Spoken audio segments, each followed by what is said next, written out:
an act respecting cybersecurity, amending the Telecommunications Act, and making consequential amendments to other acts. This part gives the government new tools to secure Canada's telecom system, but critics say it creates a backdoor for surveillance and control without enough checks. The Governor and Council or the Minister of Industry can secretly order telecom companies to block certain equipment, stop providing service to specific people or groups, or make major changes to their networks, all on reasonable grounds of a security threat. These orders can be kept secret forever, and companies can't get paid for the costs. No judge needs to approve them up front, and they override other rules. This hands immense power to unelected officials without mandatory judicial review or public input. It could be abused to target political opponents or stifle dissent. The Citizen Lab warns it risks weakening encryption, making everyone's online security worse and enabling mass surveillance or hacks. Their brief notes, broad order-making powers could compel network operators to compromise the integrity of encryption, which contradicts Canada's stance against foreign backdoors.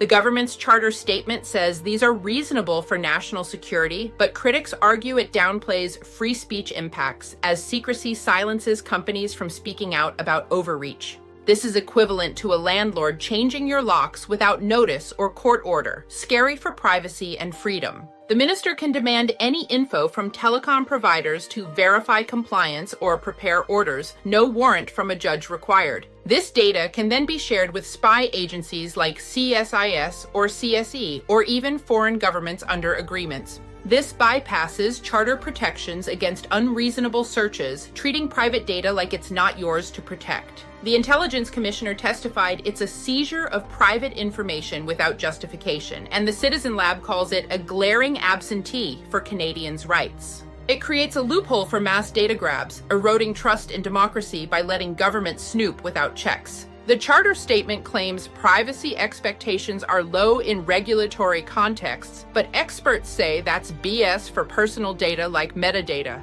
Picture the government rifling through your phone records without asking a judge. That's this section, and it could affect millions.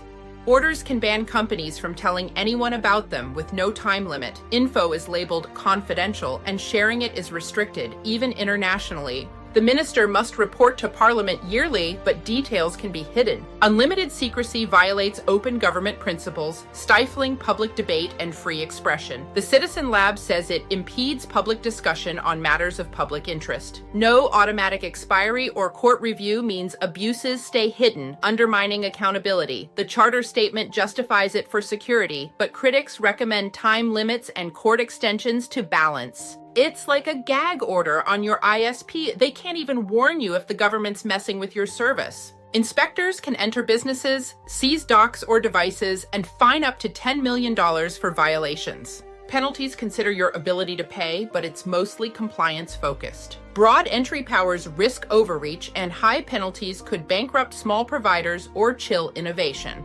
While there's a due diligence defense, the Citizen Lab notes no necessity proportionality tests, allowing disproportionate actions. This concentrates enforcement power without enough judicial hurdles, potentially targeting critics. The charter statement says fines aren't punitive enough to trigger full trial rights, but experts disagree for mega fines. Fines bigger than some company's worth, all decided by bureaucrats, feels more like punishment than protection.